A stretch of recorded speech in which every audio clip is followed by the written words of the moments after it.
What to do, ladies and dudes? It's your residential millennials. JabberJawz in the booth. Vulgar Desperado. Sinister Diplomat. And today we're going to go over, even though the show is not done, we're going to start talking to y'all about Zom 100 from a millennial perspective. But first, you know what to do. Hit that like, hit that subscribe on the road to 1,000. Thank you very much. Let's go! So let's go over what Zom 100's about real quick. And I've just ripped this the summary from my anime list. In a trash-filled apartment, 24-year-old Akira Tendo? Yep. Tendo. Watches zombies movies with lifeless, envious eyes. After spending 3 hard years at an exploitative corporation in Japan, his spirit is broken. He can't even muster the courage to confess his feelings to his beautiful co-worker. Then one morning, he stumbles upon his landlord eating lunch with happens to be another tenant. Yeah. The whole city's swarming with zombies, and even though he's running for his life, Akira has never felt more alive. So essentially, this Japanese corporate man is broken beyond belief, working for a shitty company, and like most millennials from all around the world, you would rather like a zombie fucking apocalypse happen than go back to your fucking day job. Now, not all jobs are like this. We've all probably had a job like that where you're like, hey, I could get hit by a bus today and be A-okay with this motherfucker. We call that living the dream. You know? But this show kind of explores that millennial sad boy power fantasy, if you will. And I think it does it really fucking well. This is, I think, going to be a really good anime of the year or of the season, whatever. Yeah. I'm enjoying it. 3 episodes in, I'm enjoying it. Bruh, for me, right now, it should be the hottest thing out there. I mean, there's a lot of stuff going on. There's Bleach, there's Jujutsu Kaisen out right now. Yep, there's still... There's One Piece getting into the actual beef of their show finally, and year and a half later, it seems like. Hey, deadass. It's like, bro, didn't I read this shit? Your niggas giving me articles about, he's finally clearing Gear 5. I had a whole different job last year when this was starting.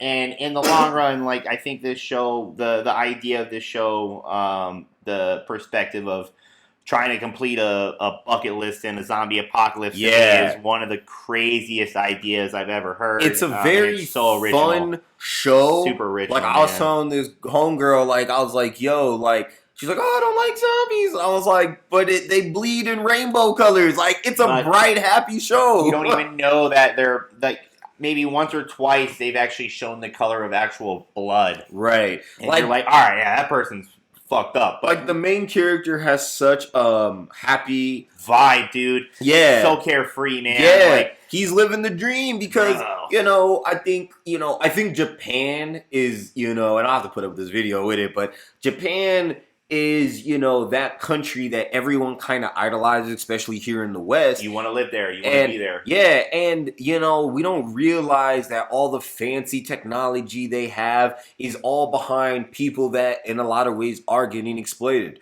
and that's not to say that all companies work like that, but we know this shit, like, the fact that this show can resonate with people, whether they're millennials, Gen Z, or Generation X even, like, hey, I fucking hate my job, that's a theme that's going to resonate with everybody, but more so with the Japanese culture because they do work in a country where some of their laws don't let you, they can get away with a lot more grimy shit than they can over here. And that's like that's, I think, them dictating that in the show of us, because again, we're, off here in the West, we don't, that's not our jobs here. There are those jobs for sure, right. But and it's definitely a lot more optional. Yeah, but you're getting those days off. You're still getting your time. Like if you're working 6 weeks straight, you're getting fucking 7 days a week off. It's a here and there type of thing.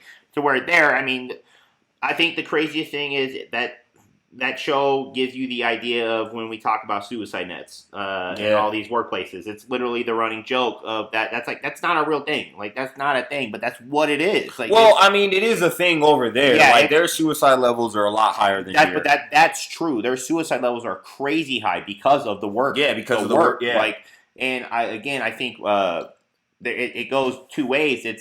I don't even think they're working for. They need money for sure, but they're not working for for that type of aspect. It's definitely the a job cultural. and it's It's a ethic. cultural thing about Crazy ethic, like man.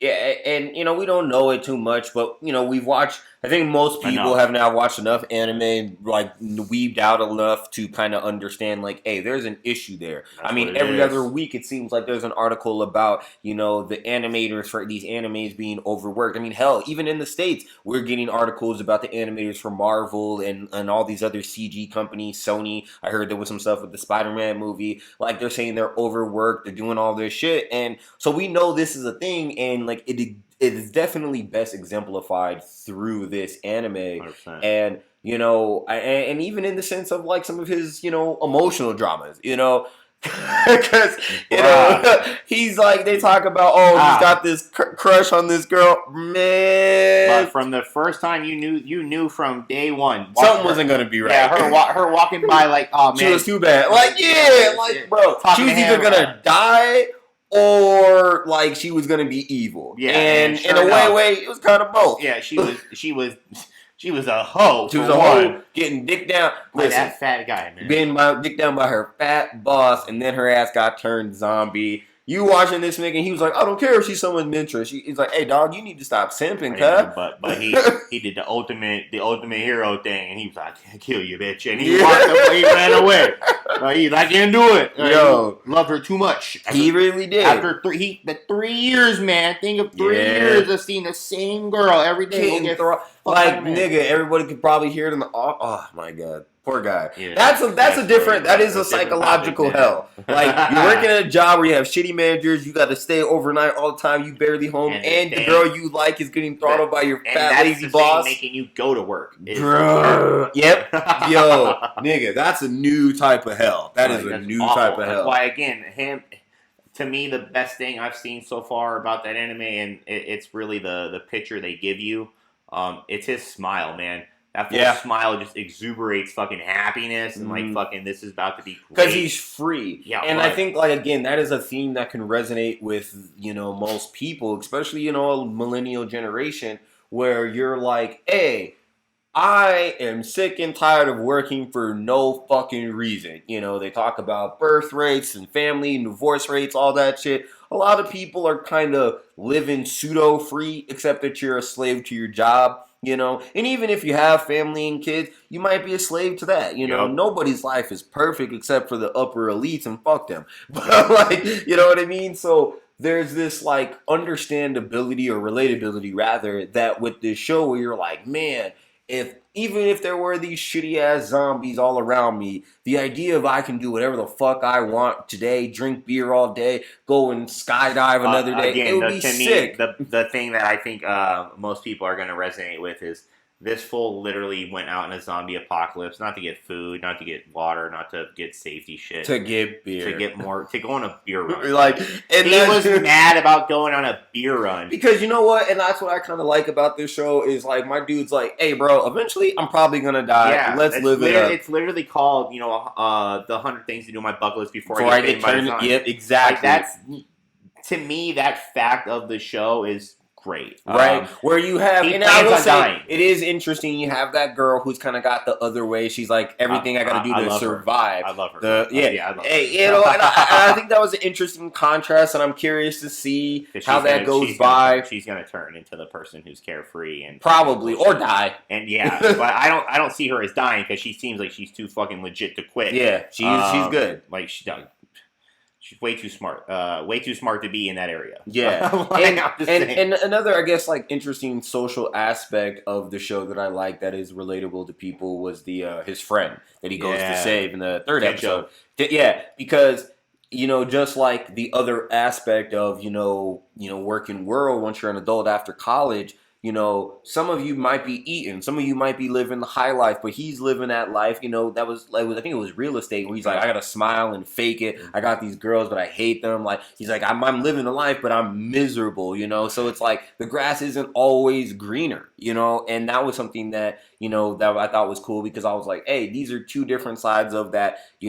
After college, millennial, Gen Zer, where you're like, my life sucks because I got to work for this shit company. Well, my life sucks but it looks like it's shiny, but it's actually miserable to my soul. Yeah, and I think the way the writing in this show, the storytelling is great because they are putting it. They're not. I feel like they're not putting it off like episode. This is one episode. This is one episode. This is one episode. This is one episode. It's all connecting, but it's all still a different story every time. And I think, again, man, I think we're gonna meet a lot of people that are there for like, half an episode. Yeah, I'm like curious to see seeing the family for basically, I'll say a minute and a half. Them asking for 2-ply toilet paper. The thing I noticed about that, man, is he did not even come back with any of that shit. He only came back with beer. Came back with the beer. Yeah, and he asked them, "Hey, do you want a beer? Not, hey, do you want your toilet paper? Hey, do you want your shit? Some beer?" He's like, maybe he was gonna tell them, but yeah, like they died. Nah, he forgot all about it. Well, one nigga's life was but like I feel you. He still could have grabbed that toilet paper. He's like, I'll go back. And that was something I respect too in the show. Like they let you know he's athletic early. They're like, "Oh, what'd you do?" And he's like, "Oh, I did rugby." Yeah. And that nigga's strong. He's fast. He's about it. He parkours. Like he's about it. So it's very interesting and kind of take on the zombie trope because you have people just trying, at least him and now his friend trying to make the best of it. So I'm curious to see how that will go. I hope it stays good because things can suck. But 3 episodes in, for me, I have an anime rule where I will watch 3 episodes, usually 2. And if it's good, if I'm in it by the 3rd episode, then I'm in it. That usually, I feel like that's every show should have that rule, because usually the first episode is to introduce. It might not be. Second one is to introduce usually the story, what's about to happen and stuff like that, and then the third episode is when stuff starts getting busy and it starts going down. So episode 3 didn't really give me that vibe. Well, episode 3 was the introduction of more characters. Yeah, I think it's gonna still. I think it'll be that second character. Well, actually, no. This is anime, so you got to have an episode for each new character. So we're gonna have the next one's gonna be I think that chick in the credits. Yeah, the memories. The milkers. But I honestly, it's it definitely kind of got like awakened the anime love vibe for me because I've just been kind of on American comics lately. Yeah. So I think this is some fuego here. I think most people should check it out. I think you'll enjoy it, especially if you're a millennial. There's going to be a weird relatability to it because you're going to be like, damn, I wish that were happening. Yep. And again, I think the idea of having a bucket list during the apocalypse is probably I'm definitely excited because he's kind of got some normal ideas. Yeah, and again, the thing I noticed about it was he only wrote 37 things down. Yeah, so he's gonna grow it, but I'm curious to see if he's gonna like do some crazier things. Like, because I think he wrote skydiving. Yeah, he did. So I'm curious to see how the fuck you're gonna do that in the, you know what I mean? That will be a fun episode. Like you gotta dock, like there's a lot you gotta, exactly. You gotta fly the plane. There's a lot you gotta do there. So I think it's an exciting show. I know there's the manga. Maybe it might be worth checking out. There's a live action movie coming out here soon. Jesus Christ. But I know it's crazy. The anime just started, but the live action movie is coming to Netflix. I think next month and sometime in August. So. And another thing I think that's really cool about this is it's available to watch pretty much like everywhere. Yeah, like Hulu, Netflix, Crunchyroll. Yeah, like it's everywhere. Like, so I think they did the show is just so far a masterpiece. I think so far it's pretty good, and hopefully it stays good. But let us know in the comments. You know what it is. JabberJawz in the booth. If you haven't already, please hit that like and subscribe. Vulgar Desperado. Sinister Diplomat. Catch you on the next one. Peace.